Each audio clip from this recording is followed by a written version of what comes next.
दलित महासंघाचे नेते उत्तम मोहिते यांचा खून सुनियोजित। ऑल इंडिया दलित पॅथर नेते दीपक केदारी सीआयडी मार्फत चौकशी करण्याची मागणी। दलित महासंघ मोहिते गटाचे संस्थापक अध्यक्ष उत्तम मोहिते यांचा काही दिवसांपूर्वी खून झाल्याची दुर्दैवी घटना सांगलीमध्ये घडली होती। हा खून प्लॅन करून केला असून तो सुनियोजित असल्याचा आरोप ऑल इंडिया दलित पॅथर नेते दीपक केदारी यांनी केलाय। ते आज उत्तम मोहिते यांच्या कुटुंबियांना भेटले। यावेळी प्रसार माध्यमांशी ते बोलत होते।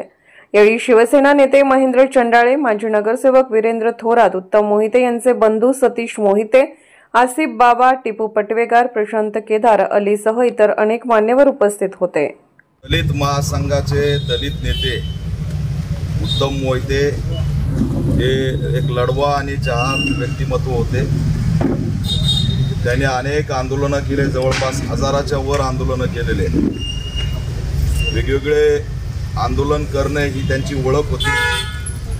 झोपडपट्टीधारक असतील, गोरगरीब असतील, दलित असतील, बहुजन असतील, या सगळ्यांना न्याय देण्यासाठी त्यांनी अनेक वर्ष संघर्ष केलेला आहे। त्यामुळे या काळादरम्यान प्रशासन आणि यंत्रणा आणि राज्य सरकार यांच्या विरोधात वेळोवेळी त्यांनी शत्रुत्व या ठिकाणी घेतलेलं आहे आणि आज त्यांचं एक निर्गुण हत्याकांड या ठिकाणी झालेलं आहे। ही गंभीर बाब आहे, अतिशय धक्कादायक आहे की ज्यांनी हत्याकांड घडून आणलं ते या ठिकाणी घाबरताना दिसत नाहीत आणि कुठंतरी त्यांच्या छातीमध्ये एक असा राऊंडेड होल करून त्याच्यावरती उड्या मारून एक पंपिंग करून त्या ठिकाणी माणूस मेलाच पाहिजे अशा पद्धतीचं ते हत्याकांड झालेलं आहे। त्याच्यामुळे ही सुपारी आहे का?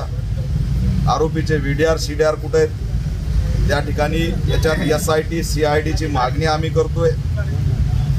त्या CCTV फुटेजमध्ये अनेक महिला सुद्धा 2 दिसत आहेत, त्यांच्यावर काय कारवाई केली हा प्रश्न सुद्धा आम्ही विचारतोय। त्यानंतर या कुटुंबाला त्यांच्या पुतण्यावरती हल्ला झाला, त्याला पोलीस संरक्षण सुद्धा दिलं पाहिजे। या कुटुंबातल्या एका सदस्याला ॲट्रॉसिटी ॲक्ट अंतर्गत त्या ठिकाणी जी तरतूद आहे शासकीय नोकरी दिली पाहिजे। 1 कोटीची मदत सुद्धा सरकारने केली पाहिजे। आणि दुर्दैवाने सांगावं वाटतंय की पालकमंत्री, आमदार, खासदार कोणत्याही लोकप्रतिनिधींनी या लढणाऱ्या कार्यकर्त्याची अद्याप भेट सुद्धा घेतलेली नाही। या शहरामध्ये गांजा आणि गोळ्या या माध्यमातून अल्पवयीन तरुण मोठ्या प्रमाणात गुन्हेगारीच्या दिशेने जात आहेत। सुपारी किलर, कॉन्ट्रॅक्टर त्या ठिकाणी माणसं मारायला निघालेत, तर याच्यावरती आवर घालणार आहेत की नाही हा प्रश्न सुद्धा मी गृहमंत्र्याला विचारतोय। एकंदरीत राज्यातला कायदा व सुव्यवस्था इतका गंभीर झाला आहे की फक्त सांगलीमध्ये या 11 महिन्यात जवळपास 59 ते 60 हत्याकांड झालेले आहेत। हे अतिशय गंभीर आहे की 11 महिन्यात 60 हत्याकांड होत असतील तर हे शहर किती धोक्यात आहे। त्याच्यामुळे राज्य सरकारने तात्काळ दखल घ्यावी आणि या ठिकाणी SIT CIDच्या माध्यमातून चौकशी करून फास्ट ट्रॅक कोर्टाच्या माध्यमातून आरोपीवरती कठोर कारवाई करावी अशी सुद्धा या ठिकाणी आम्ही मागणी करतोय। जर का या 4 दिवसाच्या आत याच्या मागचे सगळे सखोल चौकशी करून कोण एलिमेंट्स आहेत त्या जर काढल्या नाहीत, त्या ठिकाणी इथले अवैध धंदे जर बंद केले नाहीत, संबंधित असलेले पोलीस अधिकारी जर निलंबित केले नाहीत, या ठिकाणी पीडित कुटुंबाला लवकरात लवकर न्यायाची भूमिका जर या ठिकाणी झाली नाही तर मात्र 4 दिवसात सर्वपक्षीय आंबेडकरी जनतेचा मोर्चा काढून उत्तर दिल्याशिवाय आम्ही शांत बसणार नाहीत। हा मुद्दा आम्ही राज्यव्यापी करणार आहेत। उत्तम मोहितेवरील हा हल्ला हा फक्त एका व्यक्तीवरला हल्ला नाही, तर हा समग्र दलित चळवळ आणि आंबेडकरी चळवळीवरील हल्ला आहे। त्याच्यामुळे महाराष्ट्रात आंबेडकरी चळवळीचं, दलित चळवळीचं अस्तित्व धोक्यात आलेलं आहे आणि ते अस्तित्व वाचवण्यासाठी आम्ही राज्यव्यापी या ठिकाणी लढा देणार आहे। सांगली जिल्ह्यात प्रस्थापितांच्या कुंताचा बळी जाताना आम्हाला दिसत नाही, आंबेडकरी नेत्यांचा आणि इथल्या गोरगरिबांसाठी लढणाऱ्या सामाजिक कार्यकर्त्यांचा बळी जाताना सातत्याने दिसतोय।